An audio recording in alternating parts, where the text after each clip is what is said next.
नमस्कार दोस्तों, स्वागत है आपका मेरे चैनल पे। दोस्तों आज हम बात करेंगे ब्रह्मोस मिसाइल की, क्योंकि इंडिया और रशिया अब प्लानिंग कर रहे हैं कि मिलके एक ऐसे वर्शन को बनाएं ब्रह्मोस मिसाइल के जो किसी भी airborne warning and control system यानी अवाक सिस्टम को भी शूट कर सकता हो। तो चलिए दोस्तों शुरू करते हैं। तो दोस्तों ऐसा पहली बार होने जा रहा है कि इंडिया रशिया अब एक large high speed sea skimming capability वाली एंटी शिप मिसाइल ब्रह्मोस को एक long range air to air missile के अंदर बदलने जा रहे हैं। दोस्तों एलेक्जेंडर मैक्सीचेव जो कि को डायरेक्टर है ब्रह्मोस एरोस्पेस के, उन्होंने बताया कि उन्होंने ब्रह्मोस के एक ऐसे वर्शन को डिजाइन कर रखा है जो 2024 तक तैयार हो जाएगा और किसी भी एयरबोर्न अर्ली वार्निंग और कंट्रोल एयरक्राफ्ट को भी शूट कर सकेगा। इसके अलावा उन्होंने बताया कि हमारी कंपनी का प्लान ये भी है कि हम ब्रह्मोस का एक हाइपरसोनिक वर्शन भी बनाएंगे।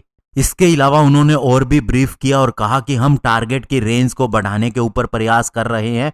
ये बात उन्होंने RIA नोवोस्टी रशियन न्यूज एजेंसी को बताई।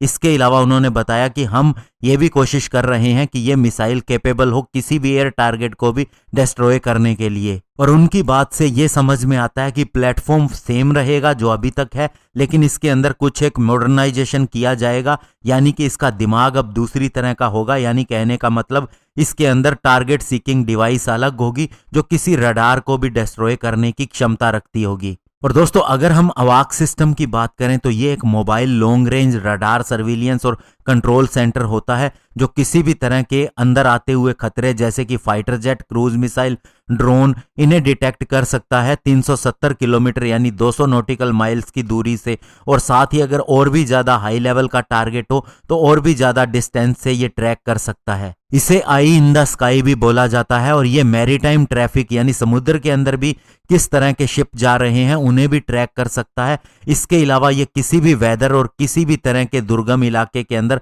ऑपरेट करने की क्षमता रखता है। अभी ब्रह्मोस का anti ship missile version Indian navy के पास में है। इसका लैंड अटैक वेरिएंट भी इंडियन आर्मी के साथ में, और इसका एयर लॉन्च्ड वर्शन ब्रह्मोस ए भी सुखोई 30 MKI के अंदर इंटीग्रेट किया जा रहा है इंडियन एयरफोर्स के लिए। और अब दोस्तों इसे अवाक्स किलर बनाने के पीछे रीजन ये भी हो सकता है कि चाइना के पीपल्स लिबरेशन आर्मी एयरफोर्स और पाकिस्तान एयरफोर्स के पास अवाक्स के काफी ज्यादा प्लेन आ चुके हैं और इवन पाकिस्तान के पास भी इंडिया से ज्यादा अवाक्स सिस्टम है। अभी इंडिया और चाइना पिछले 7 महीने से एक लंबे स्टैंड ऑफ से गुजर रहे हैं और दोनों की सेनाएं आमने सामने हैं और कहीं से भी किसी का ऐसा इरादा नहीं दिख रहा कि वो पीछे हटेगा। तो ऐसे में ये डेवलपमेंट बहुत ही बड़ी हो सकती है और इंडिया के लिए बहुत ही मददगार भी हो सकती है। और अभी अगर हम पीपल्स लिबरेशन आर्मी एयरफोर्स और PLA नेवल एविएशन की बात करें तो उनके पास टोटल 29 अवाक्स एयरक्राफ्ट है जिनके अंदर 4 KJ-2000 मेन रिंग भी हैं। और पाकिस्तान एयरफोर्स की बात करें तो उसके पास 10 अवाक सिस्टम है।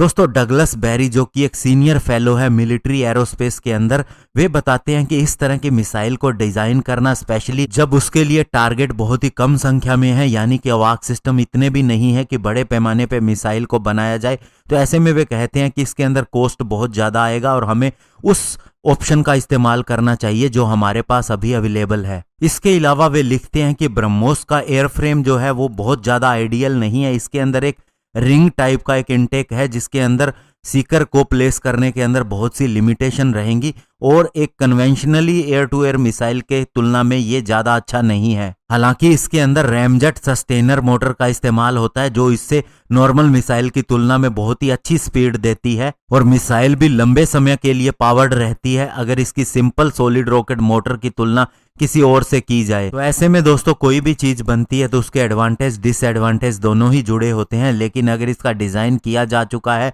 तो इस मिसाइल को जरूर बनना चाहिए, क्योंकि दोस्तों अगर ऐसा वेपन आ गया जो सीधे सीधे अवाक सिस्टम पर ही अटैक करता है और वो भी दोस्तों ब्रह्मोस मिसाइल की कैपेबिलिटी आप जानते हैं, तो ऐसे में दोस्तों ये बहुत ही बड़ा कदम होगा इंडिया और रशिया दोनों के लिए, क्योंकि फिर अवाक सिस्टम ही अगर बेकार हो गए तो फिर तो कोई एयरफोर्स मुकाबला ही नहीं कर सकती, क्योंकि यही सिस्टम होते हैं जो एक्चुअल में दुश्मन के एयरक्राफ्ट कहां आ रहे हैं जा रहे हैं उसे ट्रैक करते हैं और मिसाइल कौन सी आ रही है उसे भी बड़ी इजीली डिटेक्ट कर लेते हैं हवा के अंदर ही। तो ऐसे में दोस्तों देखा जाएगा कि जब ये मिसाइल आएगी तो किस तरह की होगी। धन्यवाद, जय हिंद।